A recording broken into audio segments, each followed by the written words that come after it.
What's up, you guys? Welcome back to the Therapist Lounge. I'm a therapist who games, and today, with the release of the TV series entering its second season, I wanted to talk about a game that I absolutely fell in love with back in 2013. One of the best games I have ever played, from its story to its gameplay. We're talking about The Last of Us. But before we get into that, if you guys can do me a huge favor, hit that like and subscribe button. Because my philosophy is, if you enjoy the vibe, then why not like and subscribe? Now, let's get into it. The Last of Us Part 1 was developed by Naughty Dog and published by Sony for the PlayStation 3 back in June of 2013. Now, what drew me to this game was the fact that I'm a zombie enthusiast. I love zombie games. I was a huge fan of Resident Evil, and I was also a huge fan of the Uncharted series developed by Naughty Dog. And so I said, you know what? Naughty Dog, zombies, let me just give it a shot. And man, within the first 20 minutes of the game, I think I was in tears. This game told an amazing story. But before we get into the story, I want to talk about the setting of the game. The game starts off in 2013 and fast forwards 20 years into the future, which is essentially 2033. The bulk of the game, pretty much the entirety of the game, other than the first 15 minutes, takes place in 2033. It takes place in a post-apocalyptic environment in which the setting isn't just restricted to one area.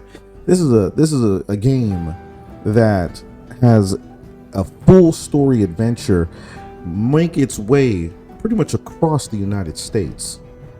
Now, the gameplay of this game is absolutely phenomenal. Even back in 2013, the combat was very decent. The exploration, the scavenging, the way the game traverses through different environments with essentially what seems like no loading screens. You'll start off at one part of the map and traverse your way through buildings and ruins, and next thing you know, you're just getting inching closer and closer and closer to your destination.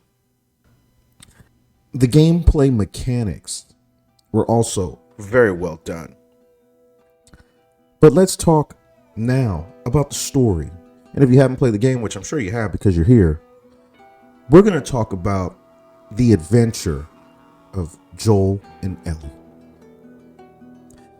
Kick back, relax, have a sip if you're old enough, and let's dive into this story. Spoiler alert. The game starts off in 2013 when Joel and his daughter are, they're hanging out the night before Joel's birthday. She gets him a present, and then she falls asleep. Fast forward, she falls asleep. He puts her in her bed. She wakes up, and that's when all the chaos happens. She's by herself in the house, Joel's daughter, and she goes to his bedroom. There's an explosion. She gets worried. All of a sudden, she goes downstairs. Her dad walks in the house, Joel. Neighbors tripping, obviously turning into a zombie. Joel shoots the neighbor. And this sets off what the story is going to be all about. Now, all of a sudden, they're trying to escape out of town, and then they end up in a traffic jam, and then zombies start running out in the streets, and this is where all the chaos ensues. Through the chaos and trying to escape everything, Joel and his daughter are confronted by a military gunman who was instructed to open fire on Joel and his daughter. Joel walked away unharmed, but his daughter was killed. And then that's where the game fast forwards years.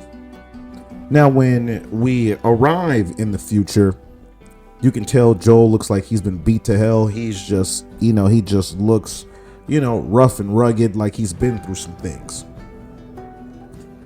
Joel is now a runner, where he helps transport, illegal goods or whatever, from quarantine zone to quarantine zone. All of a sudden, him and his partner Tess are entrusted with transporting a young lady to the Fireflies. Well, during this journey, they find out that this young lady, Ellie, is infected with the cordyceps virus, the virus that has, turned everybody into mindless zombies. And they can't believe it. They even contemplating shooting her. But when they found out that her bite was 3 weeks old, when people usually turn within hours, they started to believe that there might be something here. However, Joel's partner is killed in the transportation process, and she asks Joel to carry out this mission without her, because that bite might just lead, the fact that she hasn't turned might just lead to something that can change the world. Joel obviously doesn't want to do it. This young girl clearly reminds him of his daughter. And it's a very painful remembrance of what happened the night of the outbreak. So, in the beginning of their journey, Joel was a little cold towards Ellie. But as they go on throughout their journey, which is trying to find the Fireflies, they'll get a lead, they'll go there, the Fireflies are not there. If they follow another lead and they go there, the Fireflies aren't there, and then they try to follow another lead. And what this basically does is while these two are on the journey together, dealing with the world as it is, trying to survive, trying to live, they finally find the Fireflies. Now, I've skipped a lot, obviously, but they just all of this exploration and adventure, this has brought them much, much closer together, and we have the opportunity to watch their relationship grow. We get a chance to watch these characters essentially start to love each other as family. Joel really starts to look at her as a daughter, and she looks at him as a father type figure. And they finally find the Fireflies, and they are put in a situation where they find out that for them to try to come up with a vaccine, they're going to have to remove the fungus from her brain, which will essentially kill her. And now Joel makes the tough decision to wipe out everyone because they did not give him or Ellie a choice in this matter.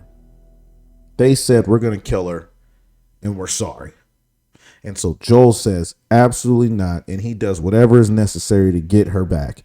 And at the end, he tells her that, there's other people like her. And unfortunately, they've done experiments and, it's just, they couldn't come up with a virus.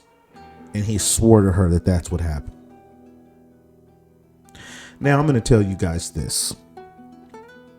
For those of you who played this game, especially when it first came out, the impact that this game had on myself and other gamers, let me tell you, I played this game over the course of the 7 years between part 1 and 2. I played it about about 9 times, back to back when I first played, and then annually every year until the part 2. Naughty Dog created these characters and made us fall in love with them. Spoiler alert for part 2. If you haven't watched or played part 2, you might want to skip right here. But they built this game up and we all fell in love with it. And then part 2 came around and they tore it all apart. Part 1 was a game about a journey, about how 2 characters developed this very strong bond. And then part 2 said, we're going to destroy that bond. And then we're this next game is not going to be an adventure. It's just going to be a revenge mission, where you're just slaughtering people left and right. And it's like, what the hell is that? But I'm going to tell you guys this. This game, part 1, was absolutely amazing from its gameplay, especially to what really shines bright about The Last of Us is its story.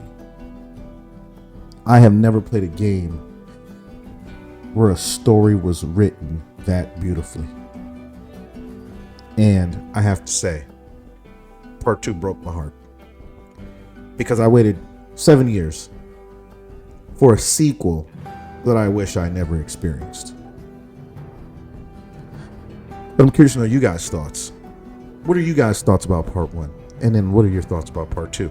I have become, when part 2 first came out, I was very bitter, very angry. But as the years have gone on, I respect. If you're somebody who loves part 2, to each their own. I respect your opinion. I respect the fact that you found enjoyment in part 2. And if you're someone who absolutely despises part 2, I am in that boat with you. And we're going to respect the opinions of people on either side of the fence. But anyway, that's it for me, guys. It's a pleasure having this moment, reviewing this game. And I'll catch you guys next time here at the Therapist Lounge.